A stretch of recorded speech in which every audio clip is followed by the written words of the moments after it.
ஜெகதீஸ்வரன், ஆளுநருடைய அடுக்கடுக்கான அதிர வைக்கிற குற்றச்சாட்டுகள், தமிழ்நாடு அரசு அதை விளக்க வேண்டிய கடமையிலிருந்து கண்டிக்கிறோம் திட்டங்கிற இடத்துக்கே போகிறாங்களா, முதல் போக்கையே தொடர்றாங்களா?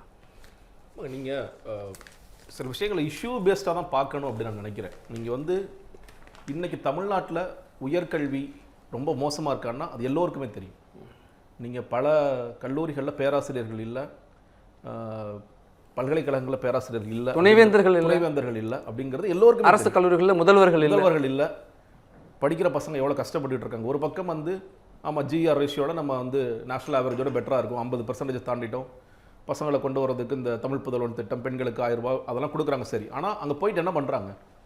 உள்ளே போனீங்கன்னா பேராசிரியர்கள் கிடையாது, முதல்வர்கள் கிடையாது அப்படின்னு இருந்தால் எண்ணிக்கை இருக்குது. தரமையிலேயே உயர்கல்வியில் நீங்கள் என்ன சாதிக்க போகிறீங்க? அதற்கு பிறகு அவங்க ஏன்னா இப்போ இந்த கொடுக்குற இந்த பணம் அவங்களுக்கு உதவுகரமாக இருந்தால் கூட அடுத்து வேலைக்கு போகணும்ல. வேலைக்கு போகும்போது உங்களுடைய நாலேஜை டெஸ்ட் பண்ணால் நாங்கள் வாத்தியாரே வரல, நாங்கள் என்னங்க படிச்சிருப்போம் அப்படிங்கிற ஒரு இடத்துல தான் இன்றைக்கி தமிழ்நாடு தொடர்ச்சியாக அந்த உயர்கல்விங்கிற விஷயத்தில் மிக மிக மோசமாக போய்கொண்டே இருக்கின்றது. எண்ணிக்கை மட்டும் இருக்குது, தரம் இருக்குது, குவான்டிட்டி இருக்குது, குவாலிட்டி சுத்தமாக இல்லை, குவாலிட்டிங்கிற சுத்தமாக இல்லை. நெடுங்காலமாகவே நீங்கள் வந்து கல்லூரிகளில் நடக்கிற இந்த கடைசியில் அந்த ப்ராஜெக்ட்ஸ், அதுக்கு ரிசர்ச் எல்லாம் அந்த ஒரு ஜெராக்ஸ் சென்டர் இருக்குது. இப்போ அங்கே போனீங்கன்னா ஒரு புக்கு கொடுப்பாங்க, பேரை மட்டும் மாற்றிக்கங்க, என்னென்ன மாற்றணுமோ மாற்றிக்கங்கிறது தொடர்ச்சியாக இருக்குது. எல்லா ஏரியாலையும் அடையாருக்கு போனீங்கன்னா அங்கே ஒரு ஜெராக்ஸ் இருக்குது, இங்கே ஒரு ஜெராக்ஸ் இருக்குது. இப்படி தான் ஓடிட்டு இருக்குது. சப்ஜெக்டில் ரிசர்ச் அப்படிங்கிற ஒரு விஷயத்தை நம்ம என்றைக்குமே சீரியஸாக எடுத்துக்கிறதே இல்லை. இப்போ ஒரு பக்கம் வந்து நீங்கள் உயர்கல்வியில் எப்படி வந்து திறன் படைத்த மாணவர்களை நீங்கள் உருவாக்குவீர்கள் அப்படிங்கிற மிக முக்கியமான கேள்வி. அதே மாதிரி பள்ளிக்கல்வி குறித்து பேசும்போது அசர் ரிப்போர்ட் பற்றி பேசுகிறார். அசர் ரிப்போர்ட் பற்றி நெடுங்காலமாக நம்ம ஏன்னா அசர் வந்து தமிழ்நாட்டுக்கு மட்டும் எடுக்கப்படுவதில்லை, இந்தியா முழுக்க பசங்களுடைய கல்வித்திறனை பார்க்குறாங்க. ஒரு 5வது படிக்கிற மாணவனுக்கு எழுத்துக்கூட்டி படிக்க தெரியுதா, ஒரு சாதாரண வார்த்தையை வந்து தமிழில் படிக்க தெரியுதா, ஆங்கிலத்தில் படிக்க தெரியுதா, ஒரு 6வது 7வது படிக்கிற மாணவர்களுக்கு அடிப்படையான கூட்டல் கழித்தல் வகுத்தல் தெரிகிறதா அப்படிங்கிற விஷயங்களை அவங்க டெஸ்ட் பண்ணுறாங்க. 2ஆம் வகுப்பு பாடத்தை கூட படிக்க முடியல. நீங்கள் எழுத்துக்கூட்டியே படிக்க தெரியாதுங்க. சில நேரங்களில் நீங்கள் சில அரசு பள்ளிக்கூடங்களுக்கு போனீங்கன்னா அந்த பசங்களுக்கு தன்னுடைய பேரை எழுத தெரியாது. அந்த மாதிரி நிலைமையில இருக்கு. உண்மை, அதெல்லாம் வந்து மிகைப்படுத்திய ஒன்றெல்லாம் கிடையாது. அசர் வந்து ரொம்ப ப்ராப்பராகவே பிரதம் வந்து எப்பயுமே ப்ராப்பராக தான் பண்ணிட்டு இருக்காங்க. அவங்க கல்வியில் அவங்களால என்ன முடிந்த பங்களிப்பு செஞ்சுட்டு தான் இருக்கிறாங்க. இன்னும் சொல்லப்போனால் அந்த கொரோனாவுக்கு பிறகு இன்னும் மோசமாயிடுச்சு. நீங்கள் வந்து ஒரு பக்கம் அதை என்ன பண்ணாங்க, எண்ணும் எழுத்தும் திட்டம் வச்சிருக்கிறோம், நாங்கள் வந்து அந்த கல்வியை வந்து சீரமைக்கிறதுக்கான வேலைகளை பார்க்குறோம்னு சொல்கிறாங்க. ஆனால் பிரச்சனைன்னு கேட்டிங்கன்னா இந்த உண்மையை ஏற்றுக்கொண்டு எங்கெங்கெல்லாம் அந்த கல்வித்திறன் குறைபாடு இருக்கோ அதை களைவதற்கு தமிழ்நாடு அரசாங்கம் வேலை செய்கிறாங்கன்னா, இல்லைங்க அசர் ரிப்போர்ட்டை நாங்கள் ஏற்றுக்க மாட்டோம். நீங்கள் பாருங்கள், தமிழ்நாட்டிலே நாங்கள் தான் சிறந்த கல்வி கொடுக்குறோம், மற்ற மாநிலங்களை கம்பேர் பண்ணும் போது நாங்கள் தான் சிறப்பாக இருக்கும் அப்படின்னு சொல்கிறோம். நீங்கள் இதற்கு முன்னாடியே நீங்கள் உலகளவில் சில தேர்வுகள் நடந்த பொழுது தமிழ்நாடும் ஹிமாச்சல் பிரதேஷ் 2 பேரும் கலந்துக்கிட்டாங்க. ஒட்டுமொத்த நாடுகளில் 173வது இடம் 174 இடமும் இந்தியா வந்துச்சு. ரெப்ரசன்ட் பண்ணது ஹிமாச்சல் பிரதேஷும் தமிழ்நாடும் இருந்துச்சு. அப்போ அவ்வளோ மோசமாக நீங்கள் வந்து உங்கள் ஊருக்குள்ளே சொல்லிக்கலாம் பெரிய ராஜான்ட்டு. ஆனால் உலகளவில் நீங்கள் போகும்பொழுது நீங்கள் அது பள்ளிக்கல்வியாக இருக்கலாம், இல்லை உயர்கல்வியாக இருக்கலாம், 2 விஷயத்துலையுமே எவ்வளோ நீங்கள் மோசமாக இருக்கிறீங்க அப்படிங்கிறது அப்பட்டமாக பெரிய ஒரு விஷயமாகத்தான் இருக்கின்றது. இதெல்லாம் வந்து உண்மையிலே இஷ்யூ பேஸ்டாக நான் பார்க்குற விஷயங்கள் இருக்குது. நீ ராணுவம் குறித்து அவர் பேசும்பொழுது அதில் எனக்கு சில மாறுபட்ட கருத்துக்கள். ஏன்னா இப்போ பிரச்சனை வரும்பொழுது அது அரசியலாக கூட சொல்லலாம். நீங்கள் உடனடியாக இங்கே பெரிய மனித சங்கிலிலாம் நடத்தி நாங்கள் ராணுவத்தோடு தான் நிற்கின்றோம் அப்படின்ட்டு இதே திமுக அரசாங்கம் அது செய்த விஷயத்தையும் பார்க்கின்றோம். நீங்க தேசம்னு வரும்போது இக்கட்டான நிலையிலெல்லாம் அதிகமான நிதி கொடுத்தது தமிழ்நாடு மக்களுக்கு பாதுகாப்புக்கு மக்கள் பங்களிப்பு இருக்கிறது. இன்னொரு பக்கம் வந்து இது அரசியல் கட்சியாகவே அவர்கள் வந்து நாங்கள் மிலிட்டரி பக்கம் தான் நிற்கிறோம் அப்படிங்கிற ஒரு வெளிப்படுத்தக்கூடிய விஷயங்களும் செய்தார்கள். தேர்தல் ஆணையம் குறித்து பேசும்பொழுது அதில் எனக்கு சில மாற்றம் கருத்து. இன்னைக்கு ஒன்றும் இல்லை, நீங்கள் எஸ்ஐஆருங்கிறதா தீவிரமாக நடந்து கொண்டிருக்கின்றது. இப்போ நான் ஃபார்ம் ஃபில்அப் பண்ணி கொடுத்துட்டேன். நான் ஃபார்ம் ஃபில்அப் பண்ணி கொடுத்து ஒரு 3 வாரம் ஆயிடுச்சு. என்னோட பேர் ஏறிச்சா ஏறலையான்னு எனக்கு தெரியல.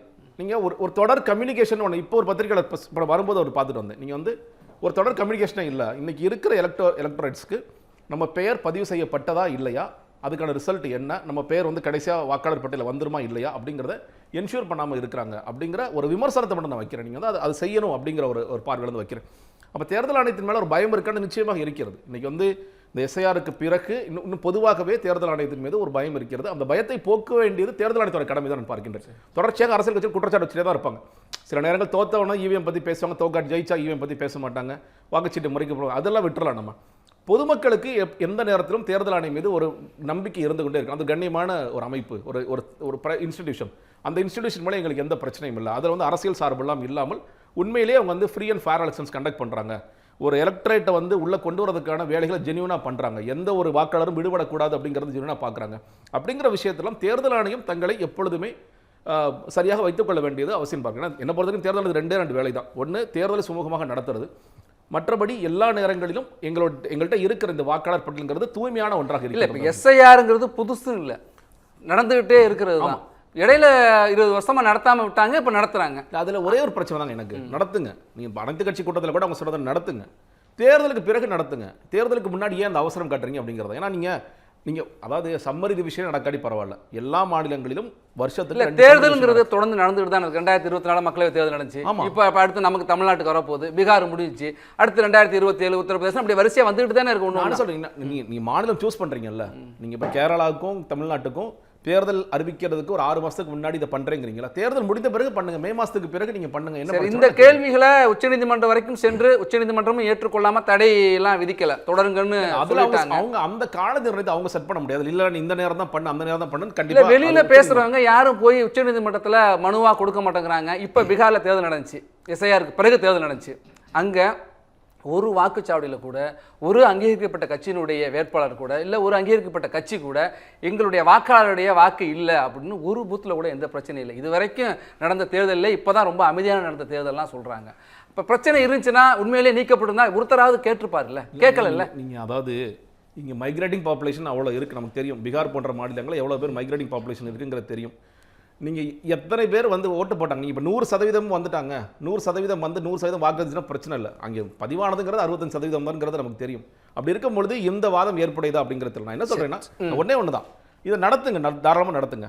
தேர்தல் முடிந்த பிறகு நீங்கள் சொல்கிற மாதிரி அடுத்த பாராளுமன்ற தேர்தல் 3 வருஷம் காலம் இருக்குது. அந்த நேரத்தில் ரிலாக்ஸாக பண்ணுங்கள், மக்களுக்கு எந்த பிரச்சனையும் இல்லை. நீங்கள் பாருங்கள், நாங்கள் எலக்ட்ரல் பட்டியல் விடுறோம், இந்த பட்டியலில் உங்கள் பேர் ஒருவேளை நீக்கப்பட்டிருந்தா மறுபடியும் ஃபார்ம் 6 வாங்கி ஃபில்அப் பண்ணுங்க அப்படிங்கிற சொல்லுங்க. சரி, தொடர்ந்து பேசுவோம். ஜெகதீஸ்வரன், ஆளுநருடைய இந்த அடுக்கடுக்கான குற்றச்சாட்டுகள் அக்கறையின் வெளிப்பாடாக இருக்கா, இல்லை அதில் ஒரு அரசியல் வெளிப்பாடு இருக்கா? இல்லைங்க, அதில் கொஞ்சம் அரசியலும் இருக்கத்தான் செய்கிறது. ரெண்டும் இருக்குங்கிறீங்க. பத்ரி அவர்கள் பேசும்போது கூட தமிழ் தனினா என்ன, தனித்துவம்னா என்னன்னு நான் என்ன சொல்கிறேன், இப்போது 69% இடஒதுக்கீடு தமிழ்நாட்டில் மட்டும்தான் இருக்குது. அதை நீங்கள் தனின்னு சொல்லுவீங்களா, தனித்துவம்னு சொல்லுவீங்களா? இப்போ அவர் சொன்னதே நான் நீட் விவாதத்துக்குள்ளே போக விரும்பலை. இப்போ நீட் எழுதாமலே நம்ம குவாலிட்டியான டாக்டர்ஸை ப்ரொடியூஸ் பண்ணியிருக்கோமா, ப்ரொடியூஸ் பண்ணலையா, ரிசல்ட் என்ன?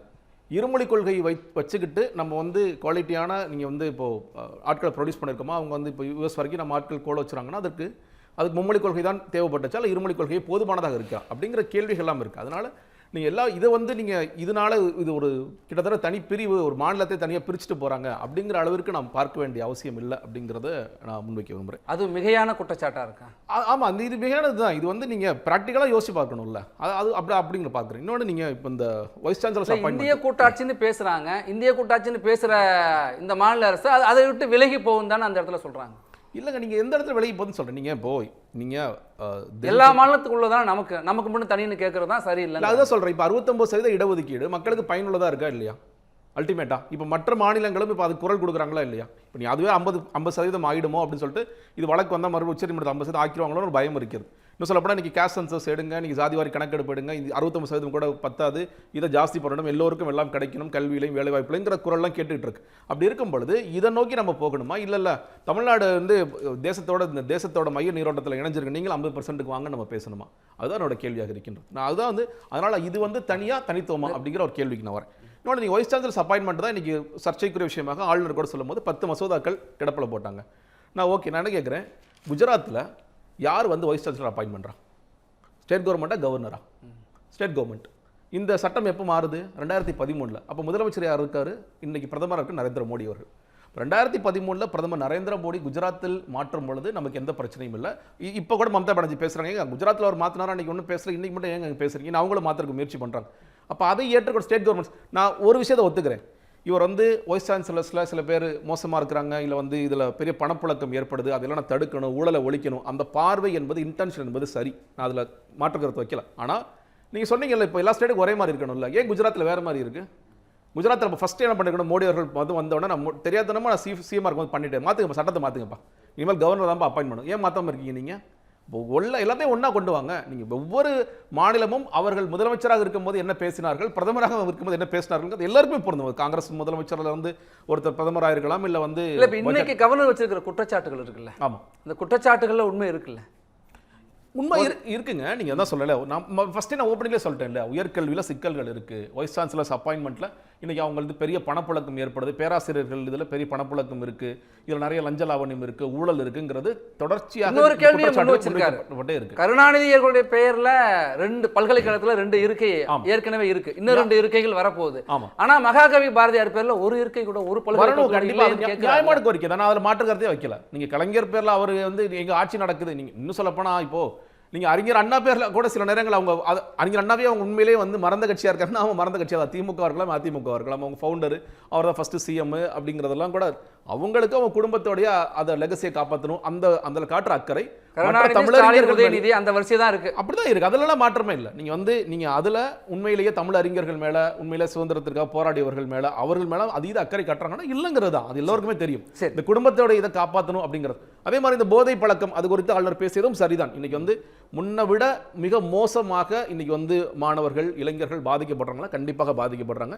இந்த அரசாங்கம் முயற்சி செய்வதாக சொல்கிறார்கள், ஆனால் அதில் பலன் ஏதும் இல்லைன்னு நான் பார்க்கின்றேன். நீங்க வந்து தொடர்ச்சியாக கஞ்சா வேட்டை 1 2 3 பண்ண கவர்னர் பேசியிருக்கிறது அக்கறையின் அடிப்படையில், அது அக்கறையின் அடிப்படையில் தான். இந்த மாதிரி விஷயங்கள் இப்ப சொல்றேன் இல்லையா, இந்த தமிழ் எக்ஸப்ஷனலிசம் போன்ற விஷயங்கள் நீங்க வந்து இப்போ நான் சான்சலரா இருந்து நான் அதில் கன்சிடர் பண்றேன், ஏன் நான் சைன் பண்ணணும் சான்சலரா, நீங்க அதான் சொல்லலாம். அந்த நேரத்தில் நீங்க எல்லா ஊர்லயும் அந்த மாதிரி இருக்கு. அப்போ நீங்க உங்களுக்கான ஆப்ஷன்ஸ்ங்கிறது உங்களுக்கு கொடுத்ததை நீங்க சைன் பண்ணி தான் ஆகணுங்கிற ஒரு இடத்துக்கு நீங்க நகர்றீங்க. அதான் என்னுடைய கருத்து. வேற வழி இல்லாமல் ஆளுநர் பேசக்கூடிய நிலைக்கு தள்ளிட்டாங்க அப்படிங்கிறாங்க. இல்லை, அவர் ஆளுநராக இருக்கின்ற மாநிலம் என் வழி தனி வழிங்கிறத மக்கள் ஆதரிச்சுட்டு இருக்காங்க. அப்புறம் என்ன பண்ண முடியும்? அது மக்கள் ஏற்க தானே செய்கிறாங்க. அது பாராளுமன்றத்திற்கும் அனுப்புகிற நபர்கள் வந்து ஆளுங்கட்சியிலேருந்து அனுப்பல, எதிர்கட்சியில தானே மக்கள் அனுப்புகிறாங்க. அது ஒன்று. இன்னொன்று, நீங்கள் அவரோட ஒட்டுமொத்த பேச்சில் பார்க்கும் பொழுது அக்கறையும் இருக்கிறது, அரசியலும் இருக்கிறது. நீங்கள் அரசியல் தூக்கலாக இருக்கும் பொழுது அக்கறைக்கான விஷயங்களும் பின்னுக்கு தள்ளப்படும். இப்போ வந்து முதலமைச்சர் அசதிப்பாட்டை பற்றி பேசல, உயர்கல்வியில் இருக்கிற குறைகள் பற்றி பேசல, போதை மருந்தெல்லாம் எது அரசியலாக்க முடியுமோ அதுக்கு கொண்டு தான் பதில் சொல்கிறாங்க. அப்போ இது ரெண்டும் கலந்து வரும் பொழுது இந்த மாதிரி எதிர்வினைகள் இது ஒட்டுமொத்தமாக ஃபோக்கஸ் வந்து எதில் நம்ம ஒரு நீண்ட காலமாக கான்சென்ட்ரேட் பண்ணணுமோ அதில் கான்சென்ட்ரேட் பண்ணுறது. சொன்ன விஷயத்தை தவிர்த்து விட்டு அரசியலாக மிகைப்படுத்துறாங்க, அதுதான் நடக்கும். அதுதானே ஆப்வியஸ்லி அதானே பண்ணுவாங்க. ஒரு அரசியல் கட்சியாக இருக்கும் பொழுது நீங்கள் வந்து இந்த நெரேட்டிவ் தான் ஆரம்பத்திலிருந்து போயிட்டு இருக்கும். அந்த நெரேட்டிவ் தான் வந்து ஆளுங்கட்சிக்கு அது செட் ஆகும், அது செஞ்சுட்டு தான் இருப்பாங்க. இப்போ நன்றி. சென்னையோட next biggest real estate booming லொகேஷனான சென்னை பெங்களூர் ஹைவேல ஒரு பிளாட் வாங்கணும்னு பிளான் பண்றீங்களா? பூந்தமல்லியில 6000 per square feet, ஸ்ரீபெரும்புத்தூர்ல 4000 per square feet market price இருக்கும்போது நம்ம ஜி ஸ்கொயர்ல மட்டும்தான் half the price of Sriperumbudur and 1/3 the price of பூந்தமல்லியிலேயே உங்களுக்கு வில்லா பிளாட்ஸ் கிடைக்கும். Yes, launching G Square Etna Attandalam near Savitha Medical College. Early bird price of villa plots வெறும் 1790 per square feet, அதுவும் for first 15 bookings only. For bookings call 8939750009.